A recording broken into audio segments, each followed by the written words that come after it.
ओम नमो भगवते वासुदेवाय नमः। नमस्कार दोस्तों, आप सभी का मेरे YouTube चैनल मायरा वॉइस में हार्दिक स्वागत है। आज की इस वीडियो में हम आपको बृहस्पतिवार व्रत कथा सुनाएंगे। कथा सुनने से पहले आप सभी से मेरा अनुरोध है, कमेंट बॉक्स में जय बृहस्पति देव जरूर लिखें। बोलो विष्णु भगवान की जय, वीर भगवान की जय। भारतवर्ष में एक प्रतापी और दानी राजा राज्य करता था। वह नित्य गरीबों और ब्राह्मणों की सहायता करता था। यह बात उसकी रानी को अच्छी नहीं लगती थी। वह ना ही गरीबों को दान देती, ना ही भगवान का पूजन करती थी और राजा को भी दान देने से मना किया करती थी। एक दिन राजा शिकार खेलने वन को गए हुए थे तो रानी महल में अकेली थी। उसी समय बृहस्पति देव साधु वेश में राजा के महल में भिक्षा के लिए गए और भिक्षा मांगी। रानी ने भिक्षा देने से इनकार किया और कहा, हे साधु महाराज, मैं तो दान पुण्य से तंग आ गई हूँ। मेरा पति सारा धन लुटाते रहते हैं। मेरी इच्छा है कि हमारा धन नष्ट हो जाए और फिर न रहेगा बांस, न बजेगी बांसुरी। साधु ने कहा, देवी तुम तो बड़ी विचित्र हो। धन संतान तो सभी चाहते हैं, पुत्र और लक्ष्मी तो पापी के घर भी होनी चाहिए। यदि तुम्हारे पास अधिक धन है तो भूखों को भोजन दो, प्यासों के लिए प्याऊ बनवाओ, मुसाफिरों के लिए धर्मशालाएं खुलवाओ। जो निर्धन अपनी कुंवारी कन्याओं का विवाह नहीं कर सकते, उनका विवाह करा दो। ऐसे और कई काम हैं जिनके करने से तुम्हारा यश लोक परलोक में फैलेगा। परंतु रानी पर उपदेश का कोई प्रभाव न पड़ा। वह बोली, महाराज आप मुझे कुछ न समझाएं। मैं ऐसा धन नहीं चाहती जो हर जगह बांटती फिरूं। साधु ने उत्तर दिया, यदि तुम्हारी ऐसी इच्छा है तो तथास्तु। तुम ऐसा करना कि बृहस्पतिवार को घर लीपकर पीली मिट्टी से अपना सिर धोकर स्नान करना, भट्टी चढ़ाकर कपड़े धोना। ऐसा करने से तुम्हारा सारा धन नष्ट हो जाएगा। इतना कहकर वह साधु महाराज वहाँ से अलोप हो गए। साधु के अनुसार कई बातों को पूरा करते हुए रानी को केवल 3 बृहस्पतिवार ही बीते थे कि उसकी समस्त धन संपत्ति नष्ट हो गई। भोजन के लिए राजा का परिवार तरसने लगा। तब एक दिन राजा ने रानी से बोला कि हे रानी, तुम यहीं रहो, मैं दूसरे देश को जाता हूँ, क्योंकि यहाँ पर सभी लोग मुझे जानते हैं, इसलिए मैं कोई छोटा कार्य नहीं कर सकता। ऐसा कहकर राजा परदेश चला गया। वहाँ वह जंगल से लकड़ी काट कर लाता और शहर में बेचता। इस तरह वह अपना जीवन व्यतीत करने लगा। इधर राजा के परदेश जाते ही रानी और दासी दुखी रहने लगी। एक बार जब रानी और दासी को 7 दिन तक बिना भोजन के रहना पड़ा तो रानी ने अपनी दासी से कहा, हे दासी, पास ही के नगर में मेरी बहन रहती है, वह बड़ी धनवान है, तो उसके पास जा और कुछ ले आ ताकि थोड़ी बहुत गुजर बसर हो जाए। दासी रानी की बहन के पास गई। उस दिन गुरुवार था और रानी की बहन उस समय बृहस्पतिवार के व्रत की कथा सुन रही थी। दासी ने रानी की बहन को अपनी रानी का संदेश दे दिया, लेकिन रानी की बड़ी बहन ने कोई उत्तर नहीं दिया। जब दासी को रानी की बहन से कोई उत्तर नहीं मिला तो वह बहुत दुखी हुई और क्रोध भी आया। दासी ने वापस आकर रानी को सारी बात बता दी। सुनकर रानी ने अपने भाग्य को कोसा। उधर रानी की बहन ने सोचा कि मेरी बहन की दासी आई थी, परंतु मैं उससे नहीं बोली, इससे वह बहुत दुखी हुई होगी। कथा सुनकर और पूजन समाप्त करके वह अपनी बहन के घर आई और कहने लगी, हे बहन, मैं बृहस्पतिवार का व्रत कर रही थी। तुम्हारी दासी मेरे घर आई थी, परंतु जब तक कथा होती है तब तक ना तो उठते हैं और ना ही बोलते हैं, इसलिए मैं नहीं बोली। कहो दासी क्यों गई थी? रानी बोली, बहन तुमसे क्या छिपाऊं, हमारे घर में खाने तक को अनाज नहीं था। ऐसा कहते कहते रानी की आंखें भर आईं। उसने दासी समेत पिछले 7 दिनों से भूखे रहने तक की बात अपनी बहन को विस्तार पूर्वक सुना दी। रानी की बहन बोली, देखो बहन, भगवान बृहस्पति देव सबकी मनोकामना पूर्ण करते हैं। देखो, शायद तुम्हारे घर में अनाज रखा हो। पहले तो रानी को विश्वास नहीं हुआ, पर बहन के आग्रह करने पर उसने अपनी दासी को अंदर भेजा तो उसे सचमुच अनाज से भरा एक घड़ा मिल गया। यह देखकर दासी को बड़ी हैरानी हुई। दासी रानी से कहने लगी, हे रानी, जब हमको भोजन नहीं मिलता तो हम व्रत ही तो करते हैं, इसलिए क्यों ना इनसे व्रत और कथा की विधि पूछ ली जाए ताकि हम भी व्रत कर सकें। तब रानी ने अपनी बहन से बृहस्पतिवार का व्रत करने के बारे में पूछा। उसकी बहन ने बताया, बृहस्पतिवार के व्रत में चने की दाल और मुनक्का से विष्णु भगवान का केले की जड़ में पूजन करें तथा दीपक जलाएं, व्रत कथा सुने और पीला भोजन ही करें। इससे बृहस्पति देव प्रसन्न होते हैं। व्रत और पूजन विधि बताकर रानी की बहन अपने घर लौट आई। 7 दिन के बाद जब गुरुवार आया तो रानी और दासी ने व्रत रखा। गुड़साल में जाकर चना और गुड़ लेकर आई। फिर उससे केले की जड़ तथा विष्णु भगवान का पूजन किया। अब पीला भोजन कहाँ से आए, इस बात को लेकर दोनों बहुत दुखी थे। क्योंकि उन्होंने व्रत रखा था, इसलिए बृहस्पति देव उनसे प्रसन्न थे। इसलिए वे एक साधारण व्यक्ति का रूप धारण कर 2 थालों में सुंदर पीला भोजन दासी को दे गए। भोजन पाकर दासी प्रसन्न हुई और फिर रानी के साथ मिलकर भोजन ग्रहण किया। उसके बाद वे सभी गुरुवार को व्रत और पूजन करने लगे। बृहस्पति भगवान की कृपा से उनके पास फिर से धन संपत्ति आ गई, परंतु रानी फिर से पहले की तरह आलस्य करने लगी। तब दासी बोली, देखो रानी, तुम पहले भी इस प्रकार आलस्य करती थी। तुम्हें धन रखने में कष्ट होता है, इस कारण सभी धन नष्ट हो गया, और अब जब भगवान बृहस्पति की कृपा से धन मिला है तो तुम्हें फिर से आलस्य होता है।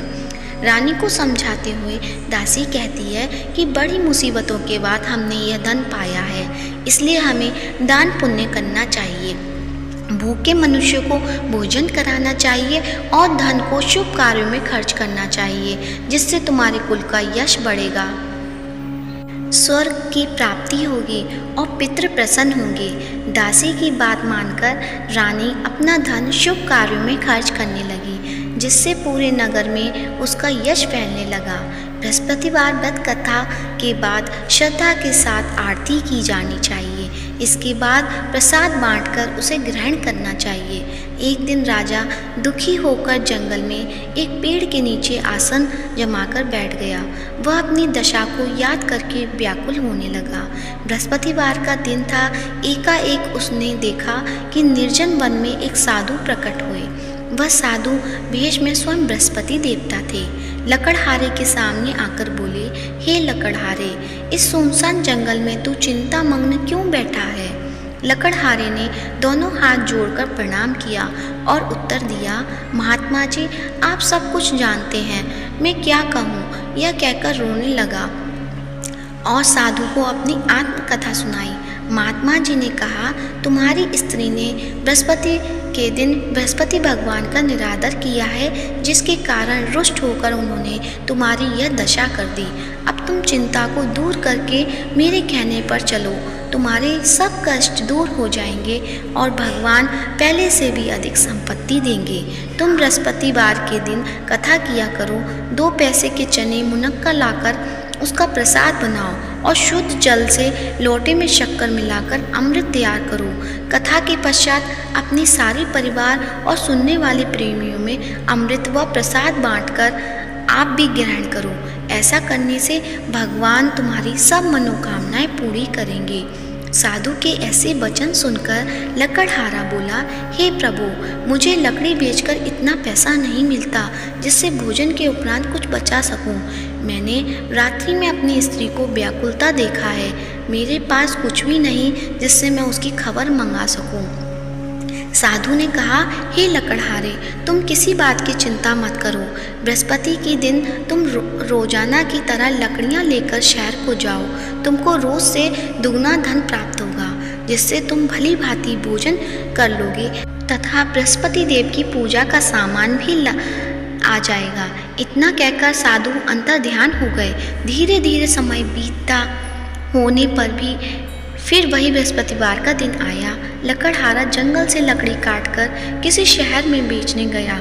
उसे उस दिन और दिन से भी अधिक पैसा मिला। राजा ने चना गुड़ आदि लाकर गुरुवार का व्रत किया।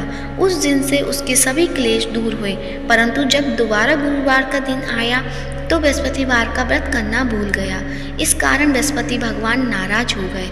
उस दिन उस नगर के राजा ने विशाल यज्ञ का आयोजन किया तथा शहर में यह घोषणा करा दी कि कोई भी मनुष्य अपने घर में भोजन न बनावे, न आग जलावे। समस्त जनता मेरे यहाँ भोजन करने आवे। इस आज्ञा को जो न मानेगा उसे फांसी की सजा दी जाएगी। इस तरह की घोषणा संपूर्ण नगर में करवा दी। राजा की आज्ञा अनुसार शहर के सभी लोग भोजन करने गए, लेकिन लकड़हारा कुछ देर से पहुँचा, इसलिए राजा उसको अपने साथ घर ले गए और ले जाकर भोजन करा रहे थे तो रानी की दृष्टि उस खूंटी पर पड़ी जिस पर उसका हार लटका हुआ था। वह वहाँ पर दिखाई नहीं दिया। रानी ने निश्चय किया कि मेरा हार इस मनुष्य ने चुरा लिया है। उसी समय सिपाहियों को बुलाकर उसको कारागार में डलवा दिया। जब लकड़हारा कारागार में पड़ गया और बहुत दुखी होकर विचार करने लगा कि न जाने कौन से पूर्व जन्म के कर्म से मुझे यह दुख प्राप्त हुआ है, और उसी साधु को याद करने लगा जो कि जंगल में मिला था। उसी समय तत्काल बृहस्पति देव साधु के रूप में प्रकट हुए और उसकी दशा को देखकर कहने लगे, अरे मूर्ख, तूने बृहस्पति देव की कथा नहीं करी, इस कारण मुझे दुख प्राप्त हुआ है। अब चिंता मत कर। बृहस्पतिवार के दिन कारागार के दरवाजे पर 4 पैसे पड़े मिलेंगे। उससे तू बृहस्पति देव की पूजा करना तो सभी कष्ट दूर हो जाएंगे। बृहस्पति के दिन उसे 4 पैसे मिले। लकड़हारे ने कथा कही। उसी रात्रि को बृहस्पति देव ने उस नगर के राजा को स्वप्न में कहा, हे राजा, तुमने जिस आदमी को कारागार में बंद कर दिया गया है वह निर्दोष है, वह राजा है, उसे छोड़ देना। रानी का हार उसी खूंटी पर लटका है। अगर तू ऐसा नहीं करेगा तो मैं तेरे राज्य को नष्ट कर दूंगा। इस तरह रात्रि के स्वप्न को देखकर राजा प्रातःकाल उठा और खूंटी पर हार देखकर लकड़हारे को बुलाकर क्षमा मांगी और लकड़हारे को योग्य सुंदर वस्त्र आभूषण देकर विदा कर दिया। बृहस्पति देव की आज्ञा अनुसार लकड़हारा अपने नगर को चल दिया। राजा जब अपने नगर के निकट पहुंचा तो उसे बड़ा आश्चर्य हुआ। नगर में पहले से भी अधिक बाग, तालाब, कुएं, बहुत सी धर्मशाला, मंदिर आदि बन गई हैं। राजा ने पूछा, यह किसका बाग और धर्मशाला है? तब नगर के सब लोग कहने लगे, यह सब रानी और दासी का है। उन्हें आश्चर्य हुआ और गुस्सा भी आया। जब रानी ने यह खबर सुनी कि राजा आ रहे हैं तो उन्होंने बांदी से कहा कि हे दासी, देख, राजा हमको कितनी बुरी हालत में छोड़ गए थे। हमारी ऐसी हालत देखकर वह लौट न जाए, इसलिए तू दरवाजे पर खड़ी हो जा। आज्ञानुसार दासी दरवाजे पर खड़ी हो गई। राजा आए, उन्हें अपने साथ लेवा लाई। तब राजा ने क्रोध करके अपनी रानी से पूछा कि यह धन कैसे प्राप्त हुआ है। तब उन्होंने कहा, हमें यह सब धन बृहस्पति देव की इस व्रत कथा से प्राप्त हुआ है। राजा ने निश्चय किया कि 7 रोज बाद तो सभी बृहस्पति देव का पूजन करते हैं, परंतु मैं प्रतिदिन दिन में 3 बार कहानी तथा रोज व्रत किया करूँगा। अब हर समय राजा के दुपट्टे में चने की दाल बंधी रहती तथा दिन में 3 बार कहानी कहता। एक रोज राजा ने विचार किया कि चलो अपनी बहन के यहाँ हो आवे। इस तरह निश्चय कर राजा घोड़े पर सवार होकर अपनी बहन के यहाँ को चलने लगा। मार्ग में उसने देखा कि कुछ आदमी एक मुर्दे के लिए जा रहे हैं। उन्हें रोककर राजा कहने लगा, अरे भाइयों, मेरी बृहस्पति देव की कहानी सुन लो। वे बोले, लो, हमारा तो आदमी मर गया, इनको अपनी कथा की पड़ी है। परंतु कुछ आदमी बोले, अच्छा कहो, हम तुम्हारी कथा भी सुनेंगे। राजा ने दाल निकाली और जब कथा आदि हुई कि मुर्दा हिलने लग गया, और जब कथा समाप्त हो गई तो राम राम करके मनुष्य उठकर खड़ा हो गया। आगे मार्ग में उसे एक किसान खेत में हल चलाता मिला। राजा ने उसे देख और उससे बोला, अरे भैया, तुम मेरी बृहस्पतिवार की कथा सुन लो। किसान बोला, जब तक मैं तेरी कथा सुनूंगा तब तक 4 हरिया जोत लूँगा। जा अपनी कथा किसी और को सुनाना। इस तरह राजा आगे चलने लगा। राजा के हटते ही बैल पछाड़ खाकर गिर गए तथा किसान के पेट में बड़ी जोर का दर्द होने लगा। उस समय उसकी माँ रोटी लेकर आई। उसने जब यह देखा तो अपने पुत्र से सब हाल पूछा और बेटे ने सभी हाल कह दिया। तो बुढ़िया दौड़ी दौड़ी उस घुड़सवार के पास गई और उससे बोली कि मैं तेरी कथा सुनूंगी, तो अपनी कथा मेरे खेत पर चलकर ही कहना। राजा ने बुढ़िया के खेत पर जाकर कथा कही, जिसके सुनते ही वह बैल उठ खड़े हुए तथा किसान के पेट का दर्द भी बंद हो गया। राजा अपनी बहन के घर पहुंचा। बहन ने भाई की खूब मेहमानी की। दूसरे रोज प्रातःकाल राजा जगा तो वह देखने लगा कि सब लोग भोजन कर रहे हैं। राजा ने अपनी बहन से कहा, ऐसा कोई मनुष्य है जिसने भोजन नहीं किया हो? मेरी बृहस्पतिवार की कथा सुन ले। बहन बोली, हे भैया, यह देश ऐसा ही है कि पहले यहाँ लोग भोजन करते हैं, बाद में अन्य काम करते हैं। अगर कोई पड़ोस में हो तो देख आऊं। वह ऐसा कहकर देखने चली गई, परंतु उसे कोई भी ऐसा व्यक्ति नहीं मिला जिसने भोजन ना किया हो। अतः वह एक कुम्हार के घर गई जिसका लड़का बीमार था। उसे मालूम हुआ कि उसके यहाँ 3 रोज से किसी ने भोजन नहीं किया है। रानी ने अपने भाई की कथा सुनने के लिए कुम्हार से कहा। वह तैयार हो गया। राजा ने जाकर बृहस्पतिवार की कथा कही, जिसको सुनकर उसका लड़का ठीक हो गया। अब तो राजा की प्रशंसा होने लगी। एक रोज राजा ने अपनी बहन से कहा कि हे बहन, हम अपने घर जाएंगे, तुम भी तैयार हो जाओ। राजा की बहन ने अपनी सास से कहा। सास ने कहा, हाँ चली जाओ, परंतु अपने लड़के को मत ले जाना, तेरे भाई की कोई औलाद नहीं है। बहन ने अपने भैया से कहा, हे भैया, मैं तो चलूँगी पर बालक नहीं जाएगा। राजा बोला, जब कोई बालक नहीं चलेगा तब तुम ही क्या करोगी? बड़े दुख मन से राजा अपने नगर को लौट आया। राजा ने अपनी रानी से कहा, हम निर्वंशी हैं, हमारा मुंह देखने का धर्म नहीं है और कुछ भोजन आदि नहीं किया। रानी बोली, हे प्रभु, बृहस्पति देव ने हमें सब कुछ दिया है, वह हमें औलाद अवश्य देंगे। उसी रात बृहस्पति देव ने राजा से स्वप्न में कहा, हे राजा, उठ, सभी सोच त्याग दे, तेरी रानी गर्भ से है। राजा की यह बात सुनकर बड़ी खुशी हुई। 9वें महीने में उसके गर्भ से एक सुंदर पुत्र पैदा हुआ।